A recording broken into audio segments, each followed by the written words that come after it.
കുട്ടികൾ കള്ളിനും കഞ്ചാവിനും മയക്കുമരുന്നിനും പ്രണയത്തിലേക്കും പോകുന്നതിന് മുമ്പ് ഞാൻ പറയട്ടെ പ്രിയപ്പെട്ടവരെ, എന്തുകൊണ്ടാണ് ഇത്തരം സങ്കേതങ്ങളിലേക്ക് നമ്മുടെ മക്കൾ ആകർഷിക്കപ്പെടുന്നത്? നിങ്ങളുടെ മക്കൾ ഒരു വ്യക്തിത്വത്തിനുടമയാണ് എന്ന് നിങ്ങൾ തിരിച്ചറിഞ്ഞില്ല. ആ വ്യക്തിക്കനുസരിച്ചിട്ടുള്ള പരിഗണന നിങ്ങളുടെ വീട്ടിൽ നിന്ന് കിട്ടിയില്ല. വീട്ടിൽ നിന്ന് ആകെ കിട്ടുന്ന എന്താ? പിന്നാലെ നടന്ന് ഉപദേശിക്കുക ആണല്ലേ? ഈ ഉപദേശം കുട്ടികൾക്ക് ഇഷ്ടമുണ്ടോ? ഞാനൊരു ക്യാമ്പിൽ പങ്കെടുത്തു. എന്നിട്ട് കുട്ടികളോട് ചോദിച്ചു, നിങ്ങൾക്ക് ഏറ്റവും ഇഷ്ടപ്പെട്ട വ്യക്തിയുടെ പേര് എഴുതണം, ഏറ്റവും വെറുപ്പുള്ള വ്യക്തിയുടെ പേര് എഴുതണം. സുബ്ഹാനല്ലാഹ്, കുറേ കുഞ്ഞുമക്കൾ എഴുതി തന്നത് ഏറ്റവും വെറുക്കപ്പെട്ട വ്യക്തിയുടെ പേര് എഴുതാൻ പറഞ്ഞപ്പോൾ ആ മക്കൾ എഴുതി തന്നത് അവരുടെ സ്വന്തം ഉമ്മയുടെ പേരാണ്. അള്ളാഹു കാത്തുരക്ഷിക്കട്ടെ. അപ്പം എന്തുകൊണ്ടാണ് ഈ കുട്ടികൾ ഇങ്ങനെ പെരുമാറാനുള്ള കാരണം? ഇങ്ങനൊരു മാനസിക അവസ്ഥയിലേക്ക് അവരെത്താനുള്ള കാരണം എന്താണ്? നമുക്ക് സ്നേഹമുണ്ട്, പക്ഷെ ആ സ്നേഹം പ്രകടിപ്പിക്കാൻ പലപ്പോഴും നമുക്ക് സാധിച്ചില്ല. ഞാനൊരു പോയിന്റ് കൂടെ പറഞ്ഞ് അവസാനിപ്പിക്കുകയാണ്. Don't compare yourself anyone in this world. Comparison that is very dangerous. അവനെ കണ്ടുപഠിക്ക്, അവളെ കണ്ടുപഠിക്ക് തുടങ്ങിയിട്ടുള്ള ഡയലോഗ് അതൊരിക്കലും വേണ്ട. അല്ലാഹു സുബ്ഹാനഹു തആല നാം ഓരോരുത്തരെയും വ്യത്യസ്തരായിട്ടാണ് പടച്ചിട്ടുള്ളത്. ഒരു വാപ്പാക്കും ഉമ്മാക്കും 5 മക്കൾ, 5 കോലത്തില. 5 ടേസ്റ്റ് 5. Yes or no? ശരിയാണോ അല്ലേ? ചിലപ്പോൾ കാഴ്ചയിൽ ഒരേപോലെ ഉണ്ടാകാം, പക്ഷേ മാനസികാവസ്ഥ വ്യത്യസ്തമാണ്. ഇത് മനസ്സിലാക്കുന്നിടത്ത് നമുക്ക് പലപ്പോഴും അബദ്ധം സംഭവിക്കുന്നുണ്ട്. ഈ കമ്പാരിസത്തിലേക്ക് നമ്മൾ കടക്കരുത്. ഇപ്പം ഇന്നലെ ഇടിവെട്ടി, ഇവിടെ ഇടിവെട്ടിയോ രാത്രി? ഇവിടെ ഞങ്ങളുടെ തൃശ്ശൂർ പെരുമ്പലാവ് ഭാഗത്തൊക്കെ 1-1.5 ഇടിവെട്ടി. ഇവിടെ വെട്ടിയോ? മഴ പെയ്തോ? ആ ഇടിവെട്ടി ചില ആളുകളുടെ ഫാനൊക്കെ അടിച്ചുപോയി, ഫ്രിഡ്ജ് അടിച്ചുപോയി. അപ്പോൾ ആകെ ടെൻഷനായി. എന്നിട്ട് അപ്പുറത്തെ വീട്ടിലേക്ക്, നബീസുവിൻ്റെ വീട്ടിലേക്ക് പോയിട്ട് ചോദിക്കുക, എന്തുണ്ടായി? ഞങ്ങളുടെ വീട്ടിലത്തെ ടിവിയും അതുപോലെ ഫാനൊക്കെ അടിച്ചുപോയി. അപ്പം നബീസാത്ത് എന്താ പറയണത്? എൻ്റെ ഫാനും ഫ്രിഡ്ജല്ലേ അടിച്ചു പോയുള്ളൂ, എൻ്റെ ഫാനും പോയി, ഫ്രിഡ്ജും പോയി, വാഷിംഗ് മെഷീനും പോയി, ഒരു ടി വി അടിച്ചു പോയി എന്ന് പറഞ്ഞ്. അപ്പം മനസ്സിൻ്റെ ഉള്ളിൽ അൽഹംദുലില്ലാഹ്.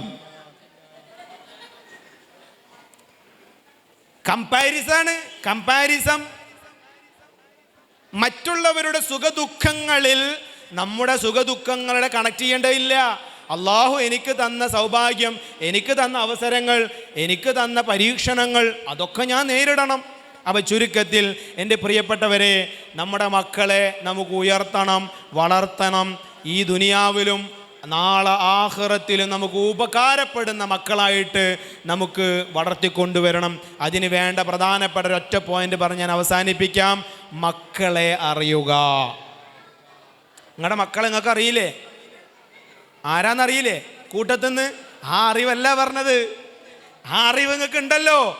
അതിൻ്റെ അപ്പുറം ഒരു തിരിച്ചറിവിലേക്ക് നിങ്ങൾ എത്തണം. നിങ്ങളുടെ 2 കണ്ണ് തുറന്നാൽ പോരാ, ഒരു 3-ാം കണ്ണ് തുറന്നു പിടിക്കണം. മക്കളുടെ സുഖവും ദുഃഖവും നമ്മൾ അറിയണം.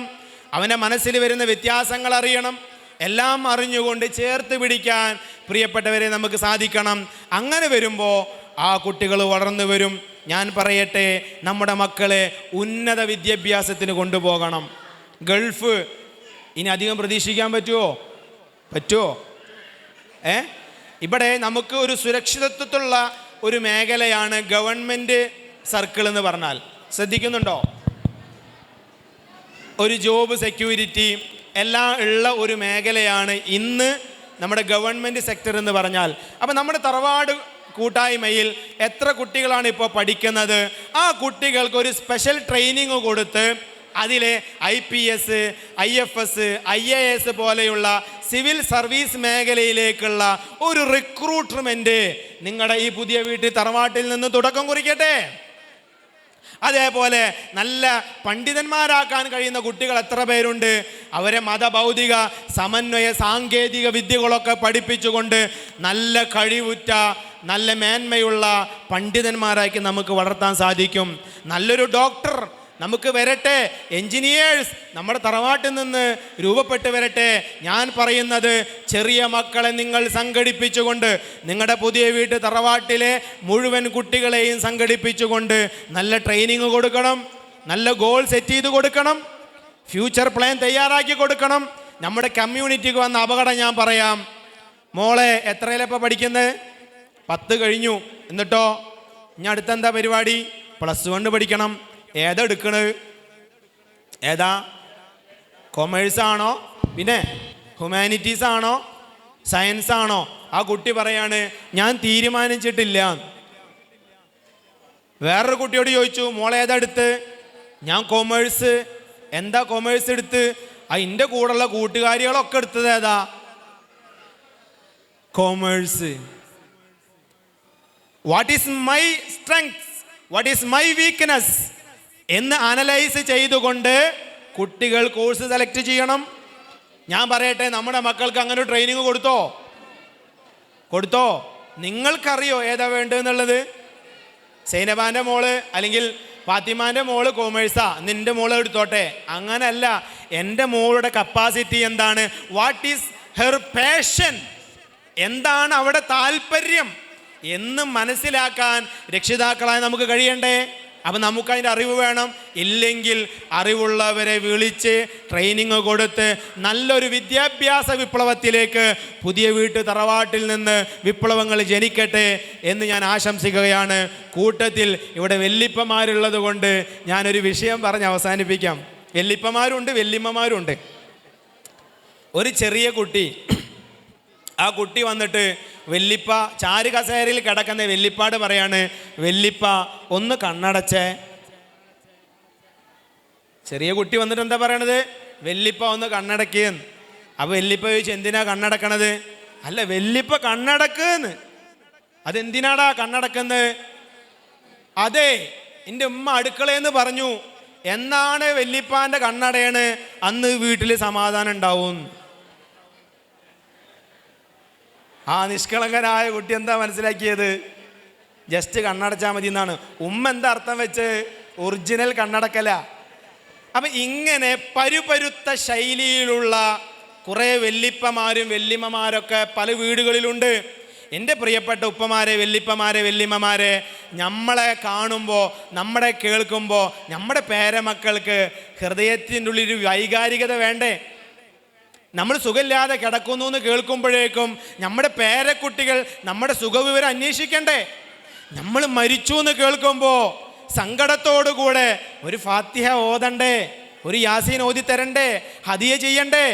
അങ്ങനെ ഓതണമെന്നുണ്ടെങ്കിൽ, നമുക്കത് ഉപകരിക്കപ്പെടണമെന്നുണ്ടെങ്കിൽ ഒരു ഇമോഷണലായിട്ടുള്ള ഒരു വൈകാരികമായ ബന്ധത്തിലേക്ക് നമ്മൾ മാറണം. പ്രായമുള്ള ഉമ്മമാർ വീട്ടിലുണ്ടാകും, ഓലെ ഭർത്താക്കന്മാരും വീട്ടിലുണ്ടാകും. ഇനിയിപ്പോൾ എന്താ 60 വയസ്സ് കഴിഞ്ഞില്ലേ, 70 വയസ്സ് കഴിഞ്ഞില്ലേ, ഇനി എന്ത് സ്നേഹിക്കാനാ? അങ്ങനെ ചിന്തിക്കണ്ട. ഇന്നു മുതലേ ഐ ലവ് യു പറഞ്ഞു തുടങ്ങണം. പല ഭർത്താക്കന്മാരും മരണപ്പെട്ടു പോയി. അള്ളാഹു അവർക്ക് മഗ്ഫിറത്തും റഹ്മത്തും ഏറ്റിക്കൊടുക്കട്ടെ. ഞാൻ പറയുന്നത്, ഒരു സന്തോഷദായകമായ സ്നേഹസമ്പന്നമായ ഒരു കുടുംബത്തെ നമ്മൾ സ്വപ്നം കാണുന്നു. മുസ്ലിം തറവാട്ടിലെ മുസ്ലിം കുടുംബങ്ങളിൽ നിന്ന് ഇനി പ്രശ്നങ്ങൾ കേൾക്കാൻ പാടില്ല.